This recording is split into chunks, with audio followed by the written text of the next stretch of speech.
शाम का वक्त था। कस्बे से दूर बसे पुराने गांव भैरवपुर की गलियां हर रोज की तरह सुनसान हो चुकी थी। आसमान में हल्के बादल थे और ठंडी हवा के झोंके पुरानी हवेली की टूटी खिड़कियों से सनसनाहट पैदा कर रहे थे। गांव के लोग इस हवेली के पास से भी नहीं गुजरते थे। कहते हैं यहां अजीब अजीब आहटें सुनाई देती है, जैसे कोई अनदेखा इंसान आसपास घूम रहा हो। रीना अपने दोस्तों के साथ गांव घूमने आई थी। सबने मजाक मजाक में कहा, चल रीना, तू तो बहुत बहादुर बनती है। अगर सच में हिम्मत है तो फिर हवेली के अंदर चल। मुझे किससे डर लगेगा? भूत वूत जैसी कोई चीज नहीं होती। रीना अकेली हवेली के अंदर चली गई। टॉर्च की रोशनी टूटी दीवारों पर पड़ते ही डरावनी परछाइयां बनने लगी। वह चौंक कर पलटी। वहां कोई नहीं था। शायद मेरे दोस्तों ने मजाक किया होगा। लेकिन अगले ही पल उसने टॉर्च की रोशनी में देखा, दीवार पर उसके अलावा एक और परछाई हिल रही थी। रीना की सांसें तेज हो गई।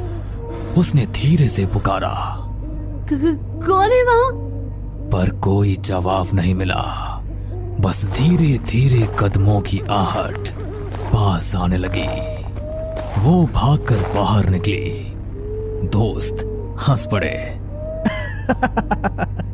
क्या हुआ? रंग उड़ गया चेहरे से? रीना कांपती आवाज में बोली, नहीं, अंदर कोई था।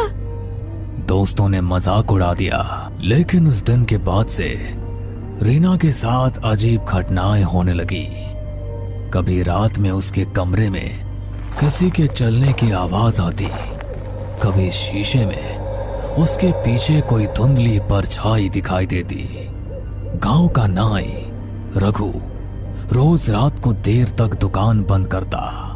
एक दिन जब वह तालाब के किनारे से घर जा रहा था तो उसे लगा कोई उसके पीछे पीछे चल रहा है। कौन है बे? सामने आ। पर कोई जवाब नहीं। वो तेज कदमों से चलने लगा, लेकिन नाहट भी उतनी ही तेज हो गई। अचानक उसके सामने एक सफेद साया खड़ा हो गया। आंखें गहरी हरी चमक रही थी। रघु, तेरा समय आ गया है, तू बच नहीं पाएगा। रघु जोर से चिल्लाया और भाग खड़ा हुआ। अगले दिन गांव वालों ने देखा रघु पागल सा हो गया था। वो बार बार कहता, आहट मुझे ले जाएगी, आहट मुझे ले जाएगी। अनिरुद्ध गांव के स्कूल में मास्टर था। वो भूत प्रेत में विश्वास नहीं करता था।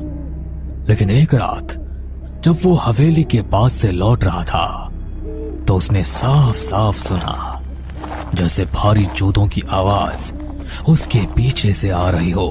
अरे ये कैसी आवाज है? यहां तो कोई और नहीं है। वो मुड़ा, लेकिन पीछे सिर्फ खाली सड़क थी। फिर अचानक उसके कान में किसी ने फुसफुसाया, तू बच नहीं पाएगा। रीना, रघु और अनिरुद्ध तीनों अलग अलग लोग थे, लेकिन सबने एक ही चीज महसूस की और वो थी आहट। गांव में धीरे धीरे डर फैलने लगा। लोग कहने लगे कि हवेली में दबे किसी रहस्य की वजह से ये सब कुछ हो रहा है।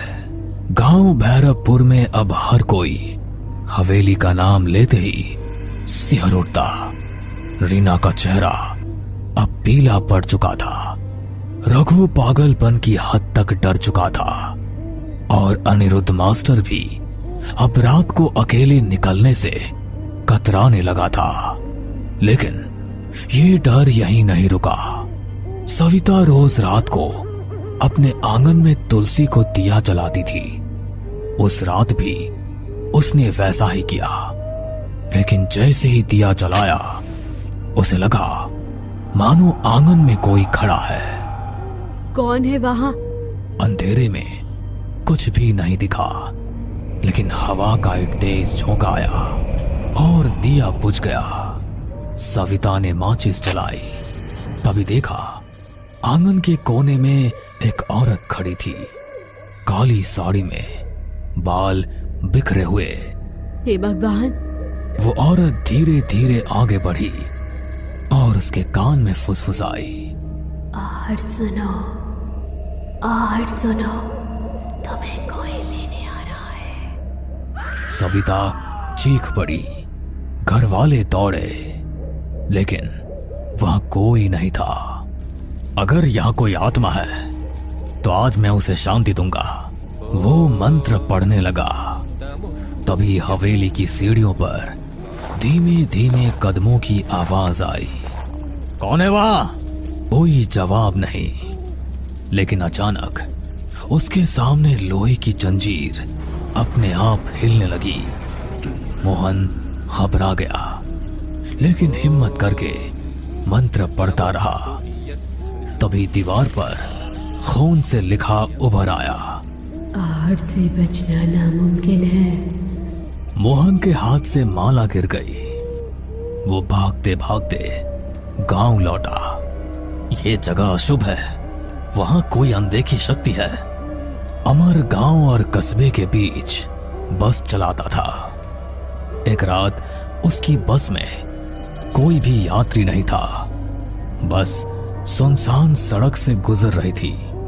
अचानक उसने देखा बस की पिछली सीट पर कोई बैठा है। उसने शीशे में देखा सफेद कपड़े पहने एक आदमी, जिसका चेहरा धुंधला था। अरे कौन है? टिकट तो लो।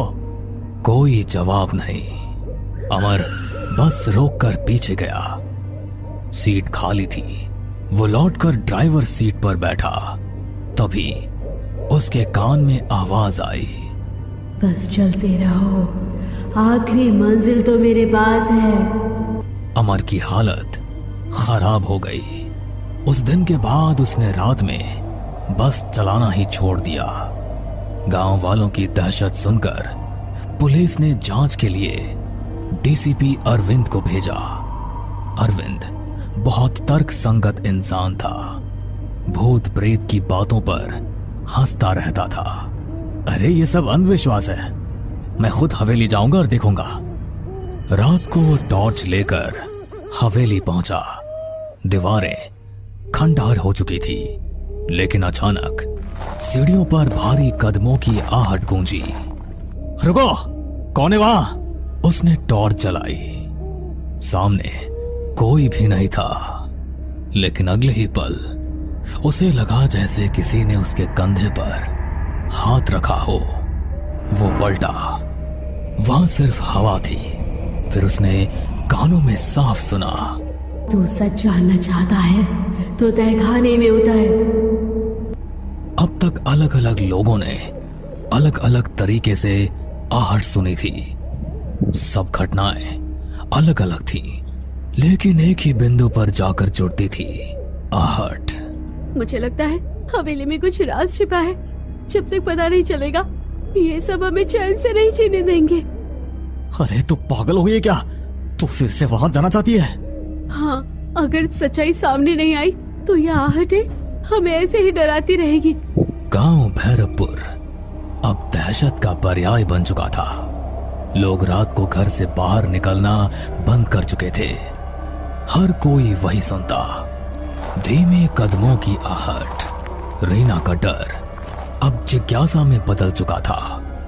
उसने तय किया कि वो हवेली के तहखाने तक जाएगी, लेकिन अकेले जाना मुमकिन नहीं था। उसने अंकित, मास्टर अनिरुद्ध और पुलिस अधिकारी अरविंद से मदद मांगी। हमें सच का पता लगाना होगा, वरना ये आहटें हमें जिंदा खा जाएंगी। ठीक है, मैं पुलिस वाला हूँ, पीछे हटना मेरे बस का नहीं। चलो आज रात तहखाने में उतरते हैं। रात के 12 बजे चारों लोग हवेली पहुंचे। अंदर सन्नाटा ऐसा था कि अपने दिल की धड़कन तक सुनाई दे रही थी। अचानक सीढ़ियों पर वही आवाज गूंजी, रीना का हाथ कांपने लगा। अरे डर मत, हम सब साथ हैं ना। सब लोग तहखाने की तरफ चलो। हवेली के पीछे एक पुराना लोहे का दरवाजा था जिस पर जंग लगी थी। अरविंद ने जोर से धक्का दिया। दरवाजा चरमराते हुए खुला और बदबू का एक तेज झोंका आया। सीढ़ियां नीचे अंधेरे में उतर रही थी। चारों लोग नीचे उतरे। तहखाना ठंडा और सीलन भरा था। दीवारों पर काई जमी थी और बीचों बीच एक टूटी चौकी रखी थी। देखो वहाँ। दीवार पर खून से लिखा था, आहट मेरा श्राप है, जो सुनेगा उसका अंत होगा। ये सब किसने लिखा होगा? तभी तहखाने के कोने से एक सफेद धुंधला साया उभरा। सबके कानों में वही आहट गूंजी। मैं इस हवेली की मालकिन ललिता हूँ। 100 साल पहले मेरे पति ने लालच में मुझे यहीं जिंदा दफना दिया था। मेरी चीखें, मेरे कदमों की आहट सब यहीं गूंजती रही। रीना की आंखें फटी की फटी रह गई। तो ये सारी घटनाएं वही आहट। अचानक तहखाने की दीवारें हिलने लगी। छत से मिट्टी गिरने लगी। ये क्या हो रहा है? मेरा श्राप अनंत है। जो सच जानता है वो भी आहट से बच नहीं सकता। रीना, अंकित, अनिरुद्ध और अरविंद चारों बाहर भागने लगे, लेकिन हर तरफ से आहट की आवाज आने लगी।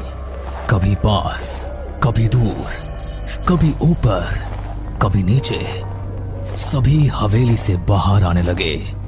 तभी अरविंद ने सबसे कहा, अगर हम इस हवेली को ही जला दें तो शायद ललिता का दफन शरीर भी जलकर मुक्ति पा लेगा और आहट का ये पूरा किस्सा ही खत्म हो जाएगा। उसके बाद सबने मिलकर पूरी हवेली में आग लगा दी और सभी हवेली से बाहर निकल आए। हमने सुना भी था कि हवेली की मालकिन अचानक गायब हो गई थी। असल में उसे मार दिया गया था। फिर अगले दिन लोगों ने हवेली में सामूहिक पूजा करवाई। उस दिन पहली बार कई सालों बाद गांव में रात शांति से बीती। लेकिन कुछ दिनों बाद रीना अपने कमरे में पढ़ाई कर रही थी। खिड़की से ठंडी हवा आई। अचानक उसे लगा जैसे कमरे के कोने से धीरे धीरे कदमों की आहट आ रही है। उसने कांपते हुए कहा, कौन है? कोई जवाब नहीं मिला, बस वही आवाज। रीना की आंखों में डर फिर से उतर आया। भैरवपुर गांव में हवेली का रहस्य तो खुल गया, लेकिन आहट अब भी जिंदा है। कहते हैं जो एक बार ये आवाज सुन लेता है उसकी जिंदगी कभी पहले जैसी नहीं रहती। आहट सिर्फ एक आवाज नहीं, बल्कि एक अंधे का साया है जो हर जगह आपके पीछे पीछे चलता है। बस कभी वो आहट सुनाई देती है और कभी नहीं सुनाई देती, पर डर की दस्तक लेकर आहट सभी के आसपास चलती रहती है। हमें पूरा यकीन है दोस्तों कि आप लोगों को ये कहानी जरूर पसंद आई होगी। अगर आपके साथ भी कुछ ऐसे अनकहे किस्से हो चुके हैं